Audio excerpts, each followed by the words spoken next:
If you want to print numbers from 1 to 100, writing 100 lines of code is unnecessary. Python's for loop lets you do it in just 2 lines. Today, we'll master Python's for loop with real examples, from basics to advanced techniques. A for loop iterates over every item in a sequence one by one. The syntax is simple. For variable in sequence, then your code. For example, for I in range, 5, print I. Prints numbers 0 to 4, showing how the variable changes each time. The range function is essential for loops. You can loop from 0 up to a number, specify start and stop points, add steps to jump values, or even count backwards.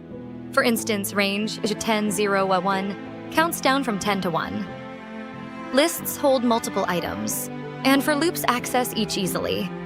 For example, looping through fruits prints each fruit. Strings are sequences too, so you can loop through characters like counting vowels in a word.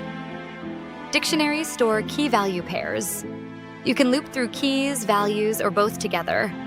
For example, looping through a student dictionary's items prints each key and its value, like name, Alice. Nested loops are loops inside loops.